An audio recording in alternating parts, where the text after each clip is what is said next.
Hey guys, Furum here, and today I'm going to be testing the McLaren P1 at max in multiplayer in Asphalt 9. I have all upgrades and import parts applied except for the handling epics. I have all the other epics applied. This has been a requested video for a while now, as I have made videos about the 3 and 4-star P1, but somehow never the car at max. So here you go. I suppose it is one of my ultimate goals for this channel to test every car in Asphalt 9 at max. Perhaps not completely golden because there's some cars whose epics are ridiculously rare to get and probably not worth it to even try to get, but I want to at least try to test as many cars as I can at max stars so you can see how they perform at their highest potential, and so that if you want to see how any car in the game performs, you will know right where to look. Obviously, there are cars that no one really has maxed due to either lack of availability or just crazy high cost, but I am definitely going to do what I can. So the McLaren P1 is a fairly mid-tier A-class car, honestly perhaps closer to the bottom now. That's so weird to say, given all of the A-class cars that have come out since the beginning of the game, but this car is still quite a decent car for multiplayer. Its acceleration is probably its best stat overall, being almost at 84, which is very good for this game, and everything else about the car is decent as well. The top speed of 235 miles per hour, while not remarkable, fits in fairly well with the other high-end A-class cars, and its handling is pretty good as well, better than cars like the Aventador SV, which is a car that I would consider to be this one's closest competitor, you might say, in terms of overall performance. There has been some debate as to which of them is actually better, and I am not honestly 100% sure. But due to the P1's better acceleration and handling, it feels more fun to drive. Now, the SV does have better nitro efficiency, and that I suppose would be this car's weak point, even though it really isn't that bad. It is just rather average,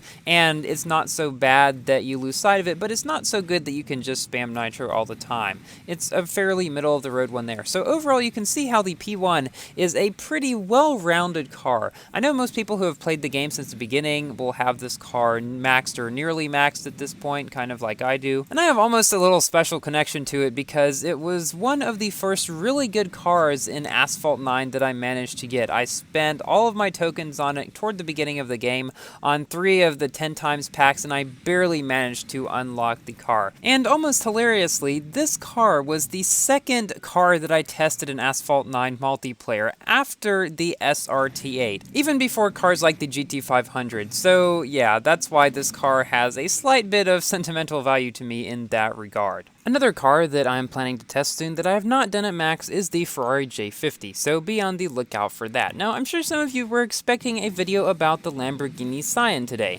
and I would have, except that I can only play in that car 3 times every 6 hours, and so I can't get up to the higher leagues to have really good races for a video in the first couple of days, like I could with seasons like the, say, Veneno season, where you could play the car over and over, and if you're really skilled, you could get up too close to the top in the first day or two, and have some really good races there. So that one will probably come out in a couple of days, and I've spoken a little bit about my opinion on that car. I find it to be very fun with that weird quirk that a few other cars have, where Perfect Nitro is in fact the fastest at 244 miles per hour, with single nitro, double nitro, and shockwave all making the car go 238. So you're losing 6 miles per hour if you don't use that Perfect Nitro. Now this race here at the end was crazy.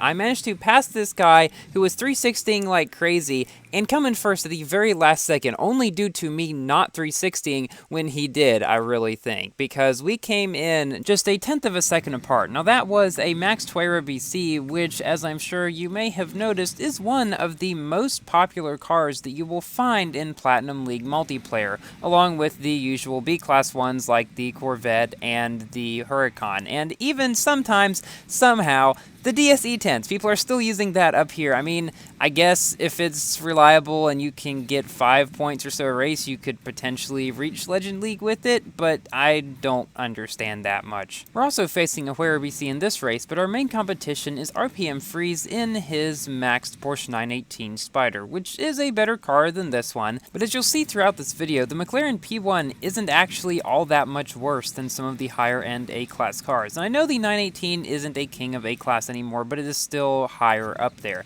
And one thing about A-Class that's pretty interesting to me is that a lot of the cars, once you get above like the lowest 4 or so, or 6 maybe, I don't know what it is, but most of them are actually not terribly far apart in terms of overall performance, at least more so than other classes. And the reason that they're so close together is perhaps a reason why A-Class is often the most controversial list in my best and worst cars in each class list, because so many of the cars up there are so close together in performance that just little preferences here and there can really change a person's opinion on which car should be ahead of others. After that close battle with Freeze, we move on to the US Midwest, where we are facing a Lamborghini Huracan as well as a Corvette Grand Sport and some other assorted B and A class cars. You will find a surprising amount of B class cars in Platinum League still, which is of course where I tested this because, well, you can't test the P1 below that, but the reason for that is because they still do quite well. Class A and B in the upper portions are not terribly different in their overall performance, honestly. I mean, this Huracan here, you can see, is keeping right up with us here, and honestly, that Huracan can keep very well up in multiplayer with most, if not all, of the higher end A-class cars on a lot of tracks. I mean, I remember a while back there was a season where the Huracan and the Regera were the top cars in it, and a lot of people, even some of the very skilled people, chose the Huracan over the Regera simply because, although it was a lot slower, it was simply a more reliable multiplayer car overall. Now, it was pretty split there, but if you would like to see how that car performs in multiplayer at max, I have a video up about that I uploaded just recently. Here we come in first place against this Huracan and Grand Sport, but in the next race we're on US Midwest again against a Porsche 918, and we're racing against RM Roadmaster, which I guess actually stands for Roadmaster, but he did an interview with me about a year ago on the Roadmaster server. If you're in that, you can find that. He asked me about the few different things relating to the game over the course of a week. It was a pretty fun time. So the Esco event is drawing somewhat close to its close, currently in its 6th round as of recording this. I'm still battling for 4th place, as I have been for most of the event. Now, the good thing is, 4th place apparently has about a 70% chance to get the Esco, because each pack apparently has a 2% chance of having a key in it, and if you get 35 packs, add the percentages up and you get 70%. Now, coming in 3rd place will give you a 60% chance, and so on down the list. The 1st, 2nd, and 3rd place people are like 40 points ahead of me now in my Tier 2 league, and I don't really think I will be able to catch up to them unless some miracle happens, but I don't think it's going to. So I'll probably end up coming in 4th or 5th, and so hopefully I'll have good luck in those packs and finally get the king of the game, which I have now spent 24,000 tokens on. Yes, you heard that right. 15,000 in the DS event and 9,000 in the Grand Prix. So here, this 918 passes us toward the end because I nearly wreck on a wall ride, which thankfully I don't, and there he's facing the other direction or something. A little bit of a weird race, but now we are moving on to our final run on one of my favorite tracks of the game, Nile River. Now it is time for me to give my general review about this car. It is a low to mid A-class car that can still compete most of the time against a lot of the higher ranked ones. Its biggest strength is its acceleration. Likely its weakest point would be its kind of average nitro efficiency, but the handling and top speed are pretty good. Overall, it is a fun car to drive that still holds up reasonably well today. Now, there has been some speculation that a McLaren season might be coming to Asphalt 9.